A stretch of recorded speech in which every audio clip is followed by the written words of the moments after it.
இங்கிலாந்துக்கு எதிரான 3வது டெஸ்ட் போட்டியில் தமிழக கிரிக்கெட் வீரர் அஸ்வின் சர்வதேச டெஸ்ட் போட்டியில் 500வது விக்கெட்டை வீழ்த்தி சாதனை படைத்திருக்கிறார்.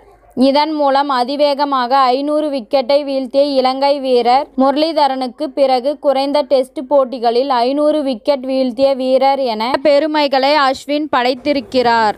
முத்தையா முரளிதரன் 87 போட்டிகளில் இந்த மைல்கல்லை எட்டிய நிலையில் அஸ்வின் 98 போட்டிகளில் இந்த சாதனையை படைத்துள்ளார். இந்த நிலையில் அஸ்வின் தந்தை தன்னுடைய மகனின் இந்த சாதனையை குறித்து பேசியிருக்கிறார். அதனை தற்போது பார்க்கலாம். அஸ்வின் இந்த மைல்கல்லை என்னால் மறக்கவே முடியாது. இந்த நிகழ்வை நான் நீண்ட காலமாக கனவு கண்டு வந்தேன். இந்த விக்கெட் என் வாழ்நாளில் கடைசி மூச்சு வரை நினைவில் இருக்கும்.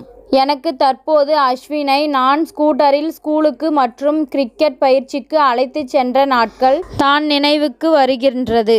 நான் அஸ்வினுக்கு செய்யும் பல விஷயங்கள் குறித்து அவர் புரிந்து கொண்டு உழைப்பை போட்டு தற்போது வெற்றி கண்டிருக்கிறார். அஸ்வின் ஒரு கிரிக்கெட் பைத்தியம். எப்போதுமே வலை பயிற்சியில் பிஸியாகவே இருப்பார்.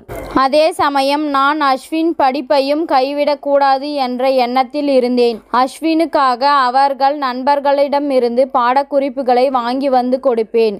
அஸ்வின் வீட்டு பாடத்தை எழுத வேண்டும் என்றால் கிரிக்கெட் போட்டியை டிவியில் பார்த்து கொண்டேதான் எழுதுவேன் என்று கூறுவார்.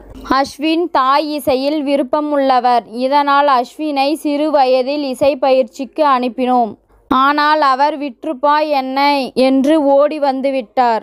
அதன் பிறகு கராத்தேவுக்கு சென்றார். இறுதியில் கிரிக்கெட் மீது அவருக்கு காதல் வந்தது. சிறு வயதில் இருந்து பல தடைகள் இருந்தது.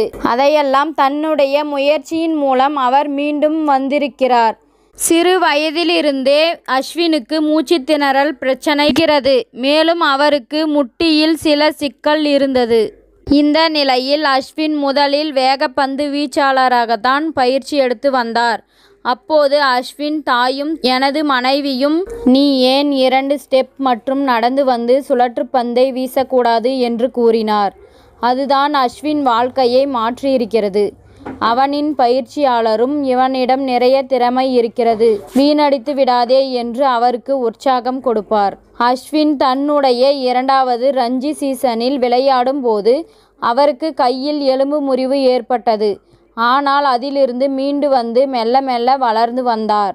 அஸ்வின் பிளேயிங் 11இல் இடம் பெறவில்லை என்றால் எனக்கு எரிச்சல் ஆகிவிடும்.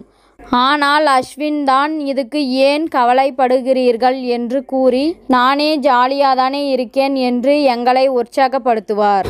அஸ்வின் நிறைய யோசிக்கிறார் என்று கூறுவார்கள். ஆனால் அது அப்படி கிடையாது. அஸ்வின் ஒரு புத்திசாலி. எப்படி முயற்சி செய்தால் விக்கெட் கிடைக்கும் என்று முடிவு எடுப்பார்.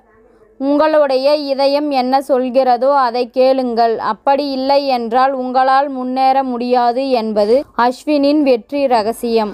அஸ்வின் இது போன்ற மைல்கல்களை எப்போதுமே எதிர்பார்க்க மாட்டார். அவருக்கு 550 இல்லை, 600 விக்கெட் எடுத்தாலும் இல்லை, எடுக்காவிட்டாலும் பிரச்சனை இல்லை. 499 விக்கெட்டுகளை நின்றிருந்தாலும் கூட அவர் மகிழ்ச்சியாகத்தான் இருந்திருப்பார் என்று அஸ்வினின் தந்தை ரவிச்சந்திரன் கூறியிருக்கிறார். இத்துடன் இந்த செய்தி முடிவடைகிறது. நன்றி, வணக்கம். மீண்டும் அடுத்த வீடியோவில் சந்திப்போம். மேலும் இது போன்ற சுவாரஸ்யமான செய்திகளை உடனுக்குடன் தெரிந்து கொள்ள தமிழ் சிறை சேனலை சப்ஸ்கிரைப் பண்ணுங்க, பெல் ஐக்கானை கிளிக் பண்ணுங்க.